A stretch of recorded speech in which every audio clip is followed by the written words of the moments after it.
Assalamualaikum warahmatullahi wabarakatuh. Pertama, kami mohon maaf sebesar-besarnya pada semua hadirin. Memang saya anaknya sendiri setelah saya tahu noradanya Mas Jidan. Ada Mas yang kan di sini, ternyata Mas saya ingin ikut. Kebetulan ternyata apa yang saya bayangkan jadi kenyataan. Mengawali mengenai literasi yang miskin. Memang benar Pantura ini miskin, dan salah satu peneliti Pantura di Jawa ini seperti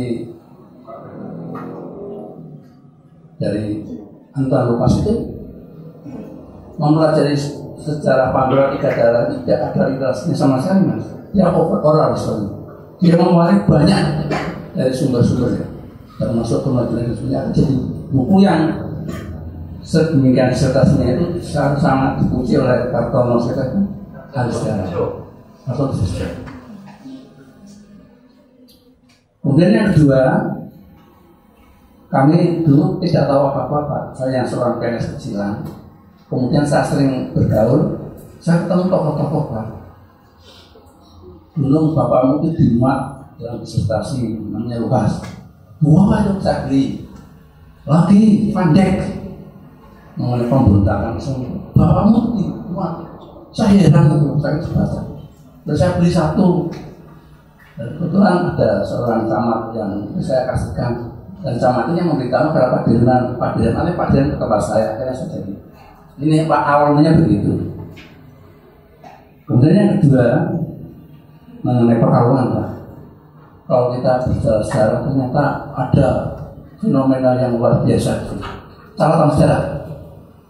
Mungkin benar akan dikatakan Lukas itu satu-satunya daerah yang merdeka secara faktor de facto mulai, yaitu 6 de facto. Sebab waktu kita merdeka itu sebenarnya kita belum merdeka, kekuasaan masih di tangan tentara Jepang. Kita bendera sangat berani. Masih turunkan lagi ya. Di pekalongan itu pun naik bendera sampai turunkan lagi, takut. Makanya ketika peristiwa 3 selesai itu dicatat di seluruh negara di Nusantara ini yang satu-satunya yang pertama kali merdeka di facto pekalongan. Kalau tidak salah tanggalnya 7 Oktober 1945. Satu. Kemudian yang fenomena kedua adalah terjadi suatu namanya revolusi sosial atau 3 daerah. Nanti bisa. Kalau dari penelitian saya itu ada yang mengatakan itu revolusi atas problemnya, tapi itu merupakan suatu kudeta pertama RI Merdeka. Kemudian ternyata ada faktor yang lain, yaitu hukuman mati yang resmi di negara ini, itu di Pekalongan. Yang dihukumnya mati Pak Kutil atau Sahyani, dan eksekusi dilakukan di Pantai Parakan 5 Mei 1951. Pertama kali itu resmi dihukum. Kemudian kita teruskan mengenai tadi rumah Dudun Pak ya. Itu rumah saya, orang tua saya dulu tencu. Kemudian jadinya ada. Itu juga fenomenal sekali. Dari tempat itulah dulu ditentukan seorang presiden yang digedaki. Ayah saya cerita saya mengusulkan Pak Rum yang jadi presiden. Kemudian dijawab dengan baik bahwa Pak Rum tidak bisa, akhirnya diganti Wali Al-Fatah ya. Itu rumah walaupun kuno gedungnya itu fenomenal sekali. Jadi kemudian pernah juga kedatangan termasuk Pak kalau tidak masuk Pangdam mungkin atau tidak tahu Pak kalau sebenarnya. Kemudian yang tidak kalah pentingnya mengenai informasi dari Pak Mas Dudung itu masih ada. Saya yakin itu keturunan Mbak Gombor itu namanya yang menyusun sejarah juga itu Pak Yunus Mulyadi. Ini sudah sastrawan, sudah sejarawan. Ini seangkatan dengan Taufik Ismail. Kemudian kalau kita sekarang mengenai sejarah Mbak Gombor aslinya itu Imam Hamdani. Ini sebetulnya penasihat spiritual dan penasihat militer Pak Pangeran Diponegoro.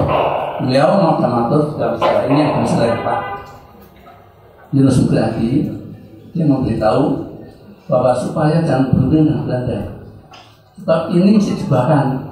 Ketika terjadi, akhirnya beliau Hambali ini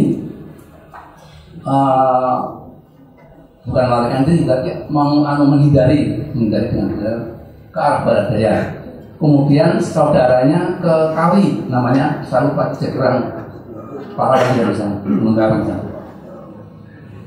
Kemudian ternyata dari yang saya pahami dari generasi yang saat ini ya, memang banyak. Jadi keturunan beliau Pak Hambali itu terhadap mereka itu, saya katakan patriotik itu hero.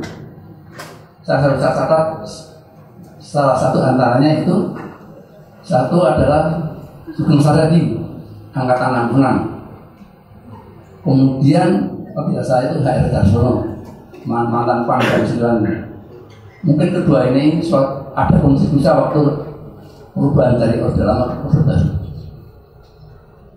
Kemudian Gandrok ketika dari Belajar masih belum ada Abdul Hakim Garuda Nusantara. Saya itu masih keturunan juga.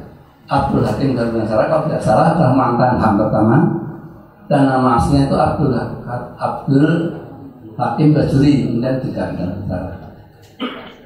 Ini menjadi HAM pertama, dan dalam pemerintah Orba itu satu-satunya orang yang diterima oleh wakilnya Presiden sebelum dengan itu di rutan misalnya 2 orang, Haji Vincent dan Abdul Hakim Garuda.